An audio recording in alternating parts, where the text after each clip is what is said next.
Hello everyone, in this video we are going to solve today's GFC problem of the day, that is count possible ways to construct buildings। तो चलिए इस question को सबसे पहले समझते हैं।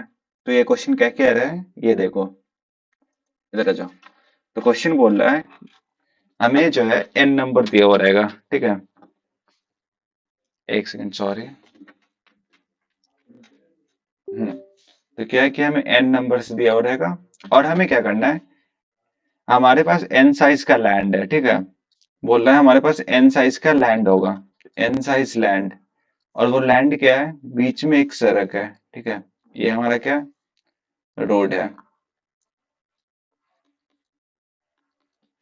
और रोड के दोनों साइड हमारे पास एन एन साइज के वो लैंड है, लाइक दिस। अगर अज्यूम करो n इक्वल्स टू 5 है, तो हमारे पास 5 साइज के इधर लैंड है एंड 5 साइज के इधर लैंड है। और हमें क्या करना है, हमें इसमें बिल्डिंग बनाना है, ठीक है। और अभी ये सारे लैंड खाली है। इन सच अ वे, हमें बिल्डिंग कैसे बनाना है, in such a way that no there is no consecutive two buildings. हमें ऐसे बनाना है कि कंसेक्यूटिव दो बिल्डिंग नहीं हो। लाइक अगर यहाँ पे हम बिल्डिंग बना रहे हैं तो यहाँ पे बिल्डिंग नहीं होना चाहिए। क्यों? क्योंकि पड़ोसी में झगड़ा हो सकता है। तो हमें क्या करना है, नो कंसेक्यूटिव बिल्डिंग बनाने हैं, नो कंसेक्यूटिव बिल्डिंग्स। तो देखो एज्यूम करो यहाँ पे हम क्या कर रहे हैं, बिल्डिंग बना दी है। यहाँ पे बिल्डिंग नहीं बना सकते, यहाँ पे बिल्डिंग बना सकते हैं, नहीं भी बना सकते। यहाँ पे हमारे पास दोनों ऑप्शन है, बनाओ नहीं बनाओ। यहाँ पे हमारे पास क्या ऑप्शन है, अगर पीछे बना हुआ है तो देन नहीं बना सकते, अगर नहीं बना हुआ है तो हमारे पास दोनों ऑप्शन है, बनाओ नहीं बनाओ। ठीक है, हमारे पास हर एक पे दो ऑप्शन है कि बना सकते हैं या नहीं। बट अगर पीछे वाले में बिल्डिंग बन चुका है तो नेक्स्ट में हमें नहीं बनाना है, ठीक है। तो आप लोग एक चीज गेस करो और हमें बताना है कि टोटल नंबर ऑफ कितने पॉसिबल वेज है। हमें बताना है नंबर ऑफ पॉसिबल वेज। हमें ऐसे नंबर ऑफ पॉसिबल वेज बताने हैं कि जिससे हम ये कॉलोनी को कंप्लीट कर सकें, ठीक है। और हमें ये कोई कॉन्स्टेंट नहीं है कि हमें कोई एक्स नंबर ऑफ बिल्डिंग बनाने हैं या फिर वाई नंबर ऑफ बिल्डिंग बनाने ही बनाने हैं। हमें बस ये दिया हुआ एन साइज का, हमारे पास एक लैंड है दोनों साइड रोड के, एन साइज का एक साइड और एन साइज के ऑपोजिट साइड, ठीक है, रोड के ऑपोजिट साइड। और हमें बताने नंबर ऑफ बिल्डिंग्स, कितने possible number of ways to build a colony such that there is no consecutive buildings, ठीक है। तो आप लोग सोचो, देखो जितने इसके पॉसिबल वेज होंगे, ठीक है, उतने ही तो इसके भी पॉसिबल वेज होंगे ना। तो rather than calculating for road के one side and other side, हम क्या कर सकते हैं, रोड के वन साइड कैलकुलेट कर लेंगे और उससे ही क्रॉस इसका स्क्वायर कर देंगे, सेम क्रॉस मल्टीप्लाई कर देंगे सेम से उसको, तो दूसरे साइड के भी आ जाएंगे, ठीक है। तो एक सेकेंड,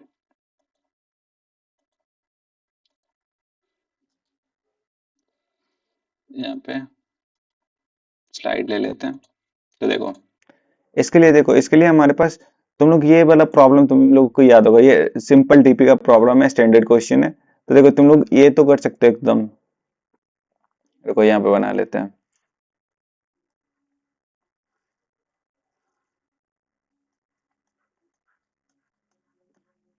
हमें ये प्रॉब्लम ऐसा हो सकता है, ये प्रॉब्लम एक स्टैंडर्ड क्वेश्चन है, नंबर ऑफ सब string, sorry, number of string of length n with no consecutive zeros। Similar इसी का क्वेश्चन है, उसमें भी क्या है, नो consecutive zeros। यहाँ पे हमें क्या करना है, एज्यूम कर लो कि हमारा क्या है, जीरो हमारा बिल्डिंग है एंड वन हमारा क्या है, लैंड है, ठीक है। लैंड कंसेक्यूटिव हो सकता है बट वो बिल्डिंग कंसेक्यूटिव नहीं होने चाहिए, ठीक है। तो ये सिंपल ऐसे ही क्वेश्चन है।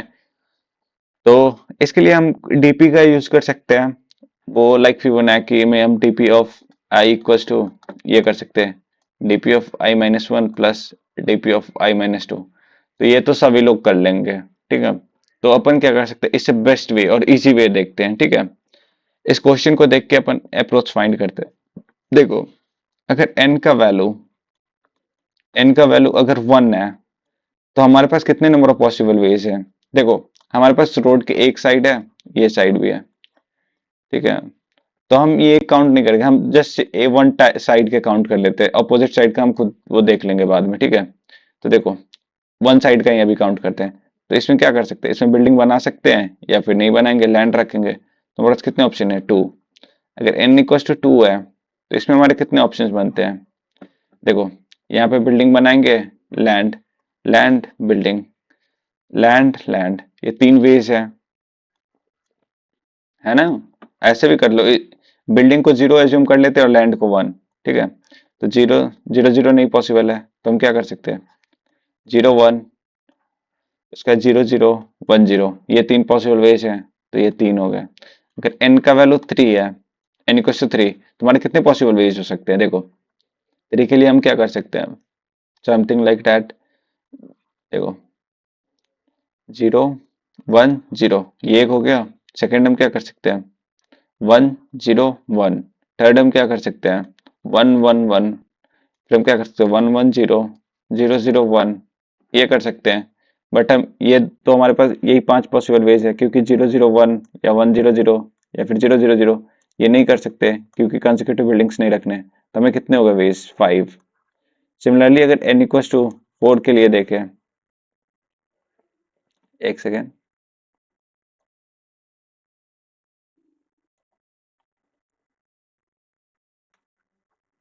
अगर n इक्वल टू फोर के लिए देखें तो हमारे पास क्या क्या ऑप्शन आ सकते हैं, वन वन वन वन, पूरा लैंड खाली है, एक भी बिल्डिंग नहीं है।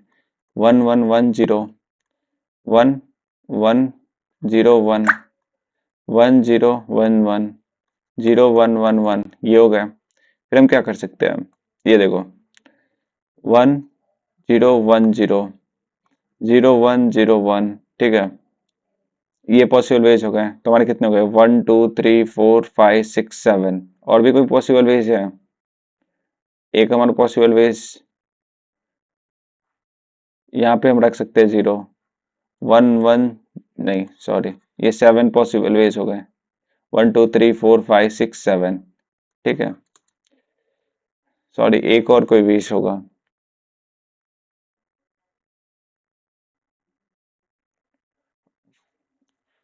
यहाँ पे एक और कोई पॉसिबल वेज हो सकता है, एक सेकेंड, ट्रिपल वन हो गया हमारा, वन जीरो वन वन भी हो गया। हाँ, एक हम ये भी तो लिख सकते हैं ना, जीरो ट्रिपल वन भी हो चुका है, सिंगल जीरो यहाँ पे हमने पुट कर दिया, फिर जीरो हमने यहाँ पे रखा। अच्छा हाँ, और एक तो हमारा ये भी पॉसिबल वेज हो सकता है ना, जीरो वन वन जीरो, ये भी हो सकता। तो टोटल हमारे कितने हो गए, एट वेज हो गए, एट वेज हो गए। और अगर n इक्वल टू फाइव होगा तो सिमिलरली इसके लिए कितने होंगे, मैं बता देता हूँ, एट थर्टीन होंगे, ठीक है। आप कैलकुलेट करके देख लेना या फिर रुको मैं फिर से बताता हूँ, एक सेकंड। वैसे बहुत लंबा हो जाएगा, चलो इसको छोड़ते हैं। तो आप लोग देखो एक पैटर्न बन रहा है यहाँ पे, दिख रहा, टू, चलो यहाँ पे कुछ नहीं है, टू है, फिर थ्री है, और देखो थ्री से फिर फाइव हुआ, फाइव से फिर एट हुआ, एट से फिर थर्टीन हुआ। तो पैटर्न क्या है, देखो यहाँ तक आते हैं, थ्री और ये दोनों को हमने ऐड किया, थ्री प्लस टू, तो हमारा ये आ गया, ठीक है। फिर हमने क्या किया, फाइव प्लस थ्री, तो ये हमारा एट आ गया। फिर हमने क्या किया, एट प्लस फाइव, तो हमारा ये आ गया। तो ये क्या है, ये सिंपल सा फिबोनाची सीक्वेंस है ना, फिबोनाची सीक्वेंस। तो हमें क्या करना है, जस्ट रेदर देन हमें वो डीपी वगैरह अप्रोच लगाने के, हम क्या कर सकते हैं, सिंपल फिबोनाची का अप्रोच लगा सकते हैं, ठीक है। तो हमें क्या करना है, सिंपली हम एक फिबोमीटर बना लेंगे, एन कर लेंगे, और nth फिबोनाची से फाइंड कर लेंगे nth फिबोनाची, और जो ये रिटर्न करेगा, तो हमें क्या करना है, fibo of n cross fibo of n, ये दोनों कर देंगे, हो जाएगा, आंसर आ जाएगा। क्योंकि रोड के दोनों साइड हमें बनाने हैं ना, जितने नंबर ऑफ पॉसिबल वेज इस साइड होंगे वन साइड, उतने ही पॉसिबल वेज सेकंड साइड भी होंगे, तो हम दोनों को मल्टीप्लाई कर दिए, सिंपल, ठीक है। तो इसके लिए हमें क्या करना होगा, एक सेकंड, और यहाँ पे देखो n इक्वल टू वन के लिए हमारा आउटपुट आ रहा है टू, तो चलो हम कोड करते हैं, ठीक है। तो सबसे पहले हम फिबोनाची का अपना कोड लिख लेते हैं, एक second, public static long pivot int n, फिर हमें क्या करना है, int a equal to 0, int b equal to 1, int c equal to, c को भी ऐसे ही रहने देते, ठीक है। हमें क्या करना है, 4 int i इक्वल टू 2 से लेके i is less than equal to n तक जाना है और प्लस प्लस i। और हमें क्या करना है, c को क्या कर लेंगे a प्लस b, b को a इक्वल टू b कर लेंगे and b equal to c कर लेंगे, ये हो गया। और सिंपली हम क्या कर देंगे, रिटर्न c। और यहाँ पे हमें क्या करना है, लॉन्ग रिजल्ट में हमें क्या कर लेंगे, pivot ऑफ n कर लिया हमने स्टोर। और हमें क्या करना है, रिजल्ट को सेम से मल्टीप्लाई करना है, रिजल्ट सॉरी ऐसे लिख देता हूँ, result equal to result cross result, ये करना था। और हमें क्या करना है इसके बाद, रिटर्न रिजल्ट, ये लॉन्ग है तो इसे हमने इंट में टाइप कास्ट कर दिया। और ये देखो, एक सेकंड, यहाँ पे क्या बोला, as the answers can be variable print int mod 10 to the power 9 plus 7, तो हमें मॉड भी करना है, तो वेरिएबल बना लेते हैं, स्टैटिक इंट मॉड। क्या कर सकते हैं यहाँ पे, int 1a 9 plus 7, 10 to the power 9 plus 7 है, तो ये हमने कर दिया। फिर हमें क्या करना है, यहाँ पे हम क्या कर सकते हैं, rest mod equal to mod, यहाँ पे फिर से हम कर देते हैं rest mod equal to mod, यहाँ पे भी मॉड हो गया। यहाँ पे भी हम क्या कर सकते हैं, A mod equal to B mod, B का मॉडुलस निक कर दिया एंड देन सी का मॉड कर दिया, ये ठीक है, यहाँ तक तो ठीक है। और ये देखो, फिबोनाची टर्म क्या होता है, फिबोनाची हमारा कैसे होता है, फिबोनाची हमारा समथिंग लाइक दिस होता है, 0 1, फिर क्या होता है, 1 होता है, फिर 2 होता है, फिर 3 होता है, फिर 5 होता है, फिर 8 होता है, ठीक है। ये हमारा फर्स्ट टर्म हो गया, सेकेंड, ये थर्ड, ये फोर्थ, ये फिफ्थ, ये सिक्स्थ, ये सेवेंथ, है ना। ऐसा ही होता है हमारा फिबोनाची। बट देखो, यहाँ देखो, ये हमारा फर्स्ट टर्म का वैल्यू कितना है, 2 है, तो n इक्वल टू 1 के लिए हमारा आउटपुट क्या आना चाहिए, 2 आना चाहिए। तो 2 हमारा कितने पे आ रहा है, फोर्थ पे आ रहा है, n इक्वल टू, अगर फिबो ऑफ 4 होता है, 4 वो 2, और उसके बाद ये पैटर्न बनना स्टार्ट हुआ है, तो हमें क्या करना है, n इक्वल टू 1 है और यहाँ पे 4 है, तो हम ऐसे कर सकते हैं, n प्लस क्या कर सकते हैं, n प्लस 3 कर सकते हैं, n प्लस 3 कर देंगे। लाइक अगर n का वैल्यू 1 है तो यहाँ पे फिबो ऑफ 4 हम निकालेंगे, तो फिबो ऑफ 4 क्या है, 2 है, n का वैल्यू 2 है, तो फिबो ऑफ 2 प्लस 3 5, तो 5 का क्या होगा, 3 होगा, तो हम ऐसे कर सकते हैं, ठीक है।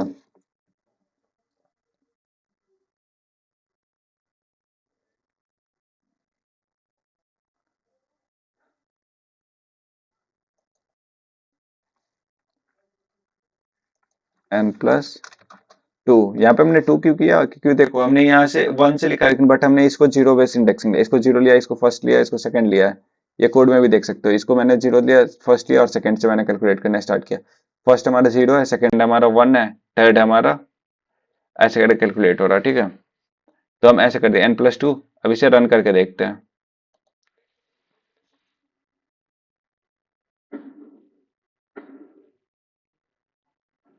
वेट फॉर ए सेकंड, चल जा भाई।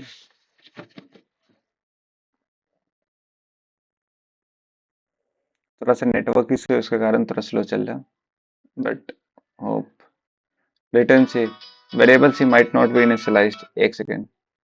अच्छा सॉरी, यहाँ पे देखो हमने इसको क्या कर दिया है, लॉन्ग को एंड में कर दिया, लॉन्ग करना था सभी को।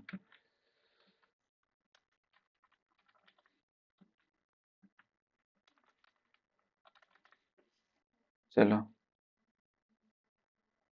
लॉन्ग सी इक्वल टू, इसे इनिशियली क्या कर देते हैं, जीरो कर देते हैं, ठीक है। फिर से रन करके देखते हैं, देखो ये चल रहा, तो अब इसे सबमिट करके देखते हैं।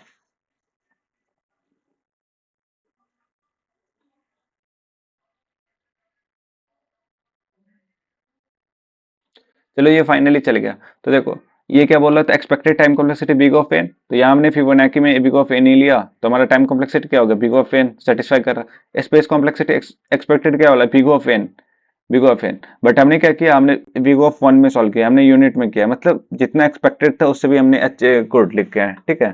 तो होप यहाँ तक समझ में आ गया होगा।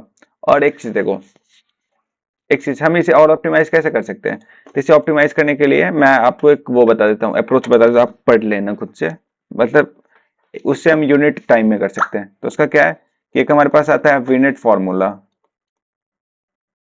विनेट फार्मूला, तो आप लोग इसको देख लेना थोड़ा सा, इसके कुछ फार्मूले √5 + 1 बाई समथिंग है, मुझे भी ध्यान नहीं है, बट ये विनेट फार्मूला आप देख लोगे, इससे हमारा टाइम कॉम्प्लेक्सिटी क्या हो जाएगा, टाइम कॉम्प्लेक्सिटी फिलहाल तो अभी बिग ऑफ एन है, तो उसे हम ऑप्टिमाइज करके बिनेट से बिग ऑफ वन में ला सकते हैं। और स्पेस हमारा प्रेजेंट क्या है, बिग ऑफ वन, उस टाइम पे भी बिग ऑफ वन होगा, ठीक है। कोड आपको मिल जाएगा कमेंट सेक्शन में। अगर वीडियो पसंद आया तो like share and all subscribe कर लेना, ठीक है। Thank you.